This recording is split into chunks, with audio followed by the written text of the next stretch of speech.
नमस्कार प्रिय विद्यार्थियों, जैसा कि आपको विदित है, हम यहाँ पर बीएससी पार्ट सेकंड का third paper structure development and reproduction of flowering plants के अंतर्गत शूट एपिकल मेरिस्टेम का अध्ययन कर रहे हैं। इस टॉपिक के अंतर्गत हमने पिछले लेसन में एपिकल मेरिस्टेम ऑर्गेनाइजेशन के लिए प्रयुक्त जो सिद्धांत हैं उन सिद्धांत का अध्ययन हम कर रहे थे और पिछले टर्म पर हमने दो सिद्धांत एपिकल सेल थ्योरी जो नागेली ने दी थी और हिस्टोजन थ्योरी जो हेंस्टी ने दी थी उसका अध्ययन हमने किया था। हम एपिकल जो मेरिस्टेम है उसकी थ्योरीज़ को आगे कंटिन्यू कर रहे हैं। आज हम ट्यूनिका कॉर्पस सिद्धांत और उत्तकजनी परत सिद्धांत का अध्ययन करेंगे।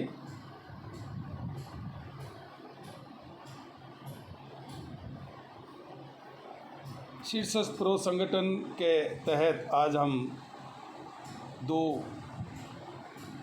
थ्योरीज़ का अध्ययन करेंगे। इससे पहले जैसा मैंने बताया एपिकल सेल थ्योरी, शीर्षस्थ कोशिका सिद्धांत और हिस्टोजन थ्योरी, उत्तकजनवाद या हिस्टोजन सिद्धांत हमने अध्ययन कर लिया था। ट्यूनिका कॉर्पस थ्योरी और उत्तकजनी परत सिद्धांत के जो प्रतिपादक हैं उनकी कार्यशैली क्या है, किस प्रकार से ये संगठन जो है वो आगे चल कर के पादप शरीर का निर्माण करता है, आदि आदि बातें हम यहाँ पर अध्ययन करेंगे। उसके पश्चात क्लास वर्क होगा। मैं आपसे फिर यह आग्रह करता हूँ कि क्लास वर्क आप करते रहें। ये आपके मार्किंग का कोई आधार नहीं है, लेकिन चूँकि आप अपने आप को मूल्यांकित कर सकते हैं, आपको खुद को पता चलता है जब आप आंसर देते हैं कि मैंने ये गलती की है, इसका सुधार ये हो सकता है।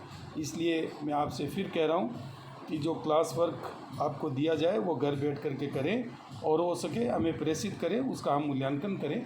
आपको आगे आने वाले लेसन में या इससे पहले या व्हाट्सएप के ज़रिए ये बताने का प्रयास हम ज़रूर करेंगे कि तुम ये गलती कर रहे हो, ये तुम्हारा अच्छे पॉइंट्स हैं।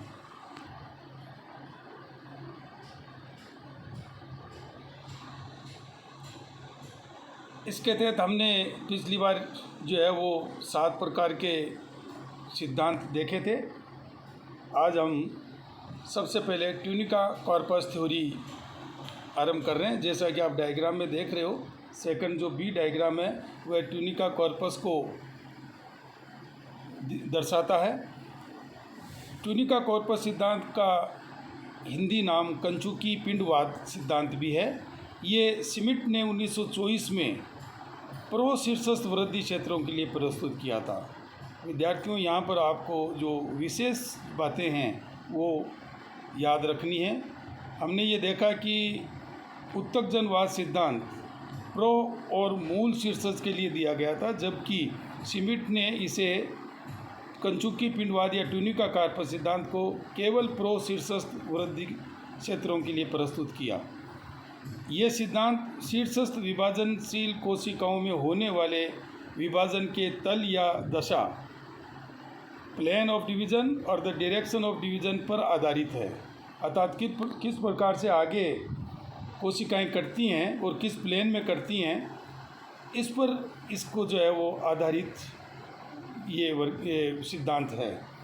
प्रो शीर्ष में 2 क्षेत्रों में ये विभेदित बताया गया है।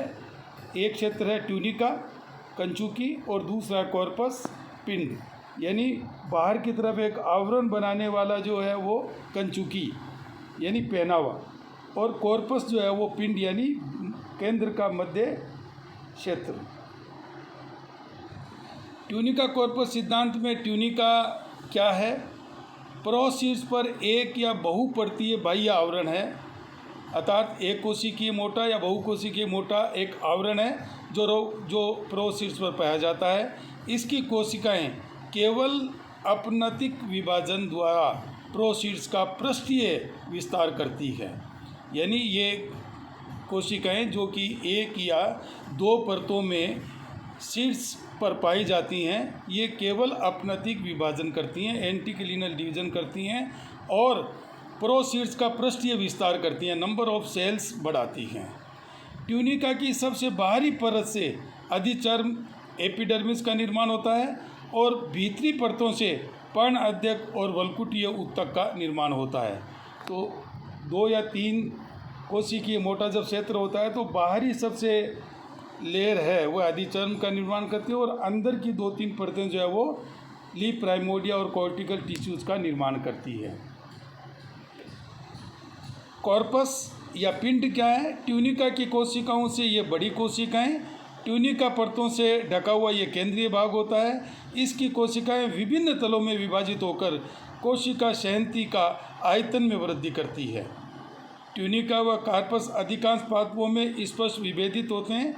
ये सर्वविदित है कि बहुत से वैज्ञानिकों ने इस बात का समर्थन किया है कि प्रत्येक पादप के शीर्ष भाग में 2 परतें विभेदित दिखाई देती हैं। विकसित पादपों में इसकी सीमा रेखाएं स्पष्ट विभेदित नहीं होती हैं और ट्यूनिका की बाह्यतम स्तर से अधिचर्म तथा शेष ट्यूनिका व संपूर्ण कॉर्पस से अन्य ऊतक तंत्रों जैसे वल्कुटजन तंत्र, रंभ ऊतक तंत्र, वल्कुटजन ऊतक तंत्र, रंभ ऊतक तंत्र का परिवर्तन होना बताया गया है ट्यूनिका कॉर्पस थ्योरी में। इसका तात्पर्य क्या हुआ कि ट्यूनिका जो है वो बाहरी अधिचर्म और कॉर्टिकल की लेयर बनाती है, जबकि ट्यूनिका की और आंतरिक लेयर एवं जो पिंड है, मांस की केंद्रीय कोशिकाएं हैं, वे विभिन्न तलों में विभाजित होकर के और वल्कुट ऊतकजन, कॉर्टिकल टिश्यू सिस्टम और वेस्कुलर टिश्यू सिस्टम का निर्माण करती है। ये स्तंभ शीट्स के अध्ययन हेतु अधिक मान्य सिद्धांत है। चूँकि यहाँ पर स्मिथ ने जब इसको दिया, पूर्व में भी जैसा बताया कि ये स्तंभ शीट्स के लिए सिद्धांत प्रतिपादित किया था और उसके लिए ये मान्य है, क्योंकि अधिकांश वहाँ पर जब अपन डेवलपमेंटल स्टेजेस देखते हैं तो 2 स्तरों का निर्माण सर्वमान्य रूप से देखते हैं। ये ट्यूनिका कॉर्पस क्षेत्रों की भवितव्यता को पूर्णतः निश्चित नहीं करता है, जो इसका धनात्मक पहलू है। स्मिथ ने अपना सिद्धांत देते वक्त जो ट्यूनिका कॉर्पस क्षेत्रों की भवितव्यता डेस्टिनी है उसको पूर्ण रूप से निश्चित नहीं कर पाया था। इस कारण इसको इस आधार पर अपन अमान्य नहीं कर सकते। फोस्टर एवं रीव द्वारा ट्यूनिका कॉर्पस सिद्धांत के संबंध में कुछ निष्कर्ष दिए गए हैं जो इस प्रकार हैं। विभिन्न पादप जातियों में ट्यूनिका की परतों की संख्या में पर्याप्त भिन्नता पाई जाती है। तो जहाँ पर उन्होंने डेस्टिनी नहीं दी थी, इस कारण यहाँ पर फोस्टर और रीव इस बात का अध्ययन कर रहे हैं कि विभिन्न पादप जातियों में ट्यूनिका की परतों की संख्या में पर्याप्त भिन्नता पाई जाती है। आवश्यक नहीं कि 1 या 2 या 3 या 4 ही हों, ये बहुत डिफर करती है। मौसमी वृद्धि परिवर्तनों सीजनल ग्रोथ चेंजेस से परतों की संख्या प्रभावित होती है। रीव ने इस प्रभावों का कारण घटना अंतराल, आवर्तिता, प्लास्टोकॉन पीरियोडिसिटी बताया है। ट्यूनिका व कार्पस के मध्य सीमा रेखा सुनिश्चित नहीं है। No demarcation line at all in between the tunica and corpus. एक ही पादप में भिन्न भिन्न समय में ये भिन्न भिन्न हो सकती है। कुछ उदाहरणों में दोनों क्षेत्रों में स्पष्ट परिसीमा नहीं पाई जाती है। ये फोस्टर और रीव के जो है वो कंक्लूजन्स थे ट्यूनिका कार्पस थ्योरी को लेकर के। दूसरी हम लेते हैं हिस्टोजेनिक लेयर थ्योरी, ऊतकजनी परत सिद्धांत। ये सिद्धांत डरमेन ने प्रस्तुत किया था और जो ट्यूनिका कॉर्पस थ्योरी है उस सिद्धांत को इन्होंने एकदम नकार दिया था। वृद्धिकारी शीर्ष भाग में कई क्षेत्र, लेकिन आधारभूत रूप से 3 संख्या में सामान्यतः पाई जाने वाली लेयर्स या परम द्वारा इस सिद्धांत को समझाया गया है। डरमेन ने यह कहा कि ट्यूनिका कार्पस में जो 2 क्षेत्र की अवधारणा की गई है, ऐसा नहीं होता है। यहाँ पर वृद्धिकारी शीर्ष भाग में कई क्षेत्र निर्मित होते हैं जो अलग अलग प्रकार से कार्य करते हैं और इन स्तरों का नामकरण L1, L2, L3, L4 Roman संख्या में अंकित किया गया। अतः इनको हिस्टोजेनिक लेयर या उत्तकजन स्तरें कहते हैं, जो शीर्ष भागों में लेयर्स के रूप में पाई जाती है। डरमन के अनुसार L1 द्वारा स्तंभ व पर्णों की अधिचर्म का निर्माण होता है। L2 द्वारा स्तंभ व पर्णों की अधित्वचा, वल्कुट तथा सेवन उत्तकों का कुछ भाग निर्मित होता है। L3 द्वारा स्तंभ व पर्णों की सेवन उत्तकों का शेष भाग व मज्जा, पित्त आदि का निर्माण होता है। यहाँ पर L लेयर्स के लिए है, प्रम यानी एक विशेष प्रकार की संरचना, एक पंक्तिक संरचना बनती है जो अलग अलग कार्य करती है। चूँकि हम देखते हैं कि एंस्टीन ने जब उत्तकजनवाद दिया तो वहाँ पर भी 3 प्रकार की लेयर बताई गई है, जैसा कि आपने पूर्व में पढ़ा। ये सिद्धांत एंस्टीन के उत्तकजनवाद जैसा है, अतः अधिक इसको समर्थन नहीं मिल पाया।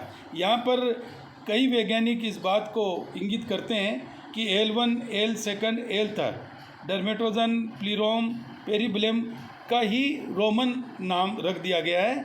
इसमें कहीं पर भी सिद्धांत में कुछ नया नहीं है, ये केवल और केवल उत्तकजनवाद जैसा सिद्धांत है, अतः इसको ज़्यादा समर्थन नहीं मिल पाया। क्लास वर्क देखते हैं अपन। कुछ क्वेश्चंस हैं जो आप हल करेंगे, शॉर्ट नोट्स क्वेश्चन और शॉर्ट आंसर टाइप क्वेश्चन। पहले शॉर्ट आंसर टाइप क्वेश्चन देखें। लघु उत्तरात्मक प्रश्न। नंबर 1, ट्यूनिका कॉर्पस थ्योरी किसने दी? नंबर 2, ट्यूनिका कंचुकी क्या है? 20 शब्दों में आपको इसको लिखना है, कंचुकी क्या है। नंबर 3, हिस्टोजन लेयर थ्योरी में यानी उत्तकजनी परत सिद्धांत द्वारा किस द्वारा प्रतिपादित किया गया, यानी हिस्टोजेनिक लेयर थ्योरी किसके द्वारा दी गई। और नंबर 4, हिस्टोजेनिक या उत्तकजन स्तरों के नाम लिखिए, किस किस नाम से उन्होंने इसको इंगित किया था। शॉर्ट नोट्स, आप दोनों जो सिद्धांत आपने पढ़े हैं उनको आप जो है 50 शब्दों में लिखने का प्रयास करें। शॉर्ट नोट्स 2 में दे रहा हूँ आपको। ट्यूनिका कॉर्पस सिद्धांत, हिस्टोजेनिक लेयर सिद्धांत, दोनों को आप अच्छे से समझें। हम आगे इसको जारी रखेंगे, कुछ और अभी सिद्धांत बाकी हैं, उसको हम आगे के लेसन में पढ़ेंगे। धन्यवाद।